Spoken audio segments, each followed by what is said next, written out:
बिस्मिल्लाहिर्रहमानिर्रहीम। अच्छा, आज हम लोग एक्शन मेम्ब्रेन पोटेंशियल की बात करते हैं।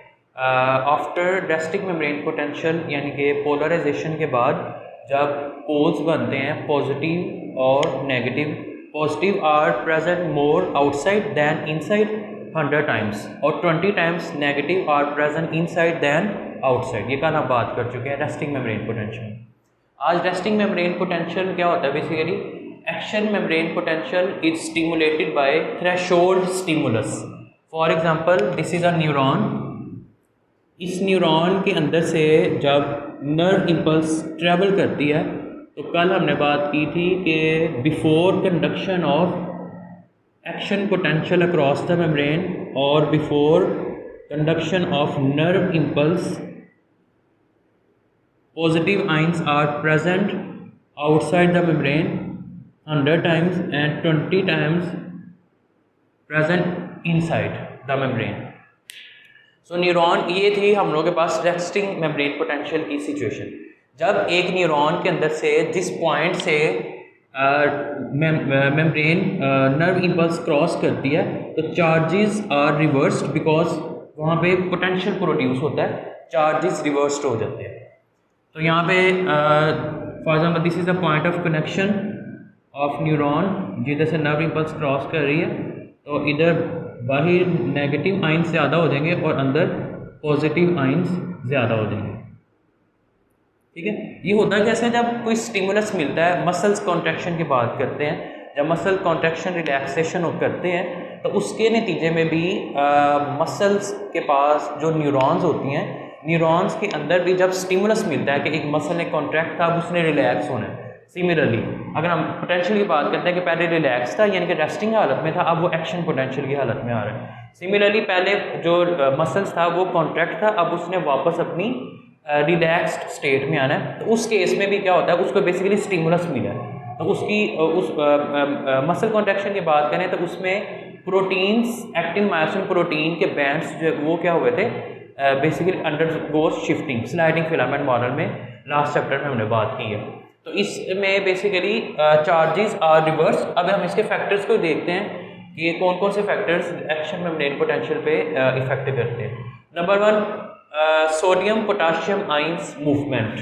अब अगर आप देखें यहाँ पे पॉजिटिव आइंस थे, लेकिन जैसे पोटेंशियल मिला है, थ्रेशोल्ड स्टिमुलस मिला है नर्व इम्पल्स के क्रॉस करने से inside the neuron, charges are reverse और पॉजिटिव आइंस जो हैं सोडियम के वो इनसाइड मूव किए हैं, इनसाइड मूव किए हैं। अब एक क्वेश्चन यहाँ पे, यहाँ इनकी मूवमेंट के लिए बेसिकली न्यूरॉन्स के पास यहाँ पे गेट्स प्रेजेंट होते हैं जिनको हम नाम देते हैं सोडियम पोटाशियम पंप भी बोलते हैं, या इसको सोडियम पोटाशियम गेट्स का नाम देते हैं। These gates a lot movement of potassium and sodium inside the neuron from outside.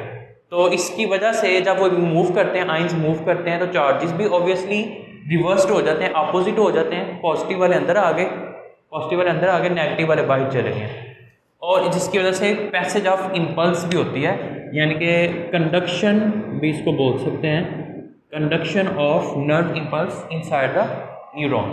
तो ये फैक्टर्स थे उसके एक्शन मेम्ब्रेन पोटेंशियल के। इसका जो पोटेंशियल होता है एक्शन मेम्ब्रेन पोटेंशियल में, कल हमने बात की थी, रेस्टिंग मेम्ब्रेन पोटेंशियल होता है -0.07 volts. On the contrary action membrane potential में जो वोल्ट है वो होता है +0.05 वोल्ट्स।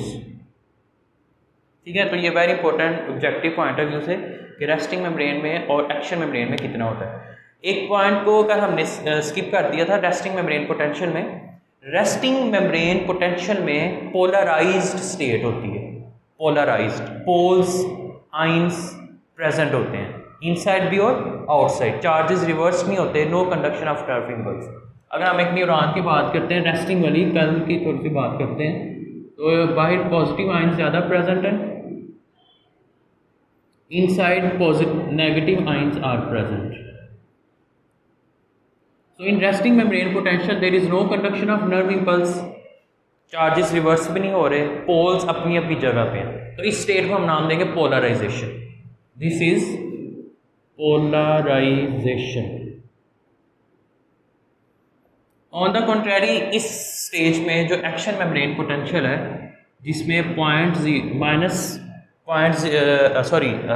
प्लस 0.05 वोल्ट्स पोटेंशियल होता है across the membrane due to movement of ions and charges are reversed inside the neuron due to passage of nerve impulse.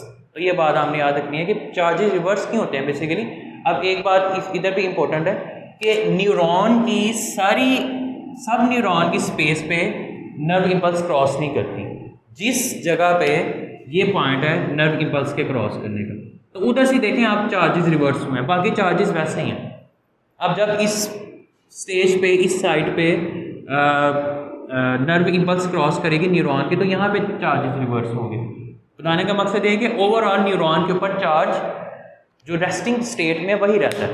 जिधर से नर्व इम्पल्स ने क्रॉस करना है सिर्फ उधर से ही न्यूरॉन्स के चार्जेस रिवर्स होंगे और conduction is takes place, membrane potential is created. अच्छा, तो रेस्टिंग मेम्ब्रेन पोटेंशियल में पोलराइजेशन स्टेट थी, एक ये बात आपने याद रखनी है। और एक्शन मेम्ब्रेन पोटेंशियल में जो स्टेट है वो होती है डीपोलराइजेशन।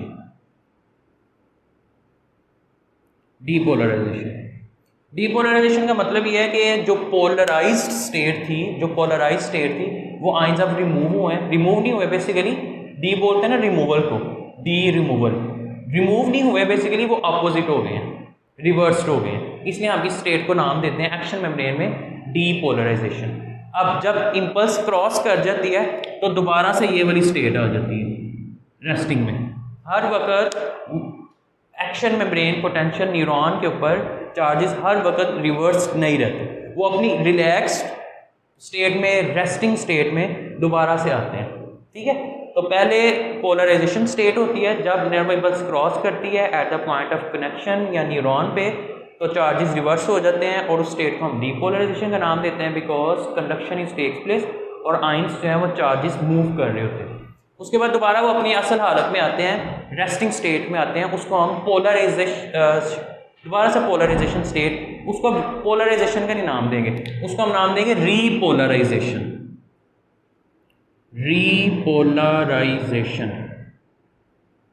तो ये तीन टर्म्स हमें याद रखनी है। नंबर 1 रेस्टिंग मेम्ब्रेन में polarization state, action membrane potential में डीपोलराइजेशन स्टेट। अब एक्शन की हालत में हर वक्त नहीं रहते, वो दोबारा से रेस्टिंग स्टेट में आते हैं, रिलैक्स्ड स्टेट में आते हैं, चार्जेस दोबारा से अपनी स्पेस पे आते, फिर दोबारा चार्जेस पॉजिटिव फिर दोबारा बाहर चला जाता है थ्रू सोडियम पोटाशियम गेट्स या सोडियम पोटाशियम पंप। तो उस स्टेट को हम नाम देते हैं रीपोलराइजेशन। इसको थोड़ा सा हम ग्राफ से समझते हैं। ये हमारे पास एक ग्राफ है, एक्स एक्सिस पे हम ले लेते हैं मेम्ब्रेन पोटेंशियल,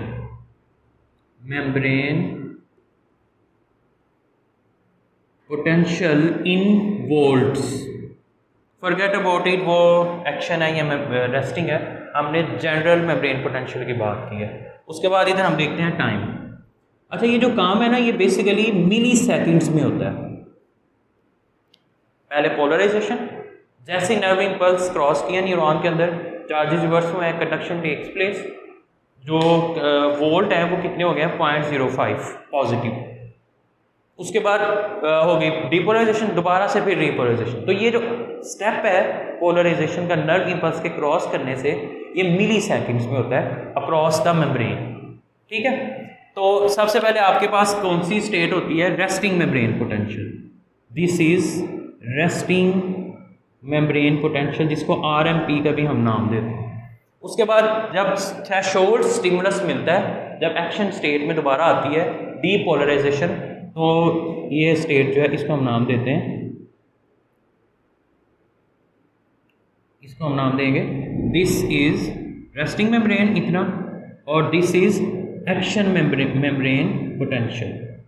और एक्शन मेम्ब्रेन पोटेंशियल में 0.05 वोल्ट्स और डीपोलराइजेशन की स्टेट होती है।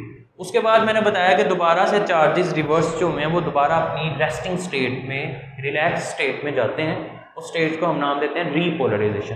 तो ये दोबारा से देखें अपनी रेस्टिंग स्टेज में दोबारा वापस आ रहे हैं, और ये फिर किस स्टेट में चले जाएंगे, रेस्टिंग मेम्ब्रेन पोटेंशियल की स्टेज में, और इस कंडीशन को हम नाम देते हैं रीपोलराइजेशन। तो ग्राफ की मदद से हमें थोड़ा एक आइडिया हो गया आई होप कि रेस्टिंग मेम्ब्रेन पोटेंशियल से जब दोबारा एक्शन मेम्ब्रेन पोटेंशियल में जाती है, उसके बाद दोबारा फिर रिलैक्स स्टेट में आती है और रीपोलराइजेशन स्टेट, और वो फिर रेस्टिंग मेम्ब्रेन, उसके बाद फिर जब न्यूरॉन क्रॉस करेगी इसके अंदर से तो फिर वो दोबारा इस स्टेट में आ जाएगी। तो ये जो काम है ये मिली सेकेंड्स में होता है, और ये ग्राफ की मदद से हमें पता चल गया कि resting membrane potential, acting membrane potential and then repolarization, और फिर repolarization leads towards again in resting membrane potential relax state में आ जाता है। This is all about nerve impulse and resting membrane potential, and then आज हमने देखा है एक्शन मेम्ब्रेन पोटेंशियल और उसके फैक्टर्स की बात की है। So this is action membrane potential.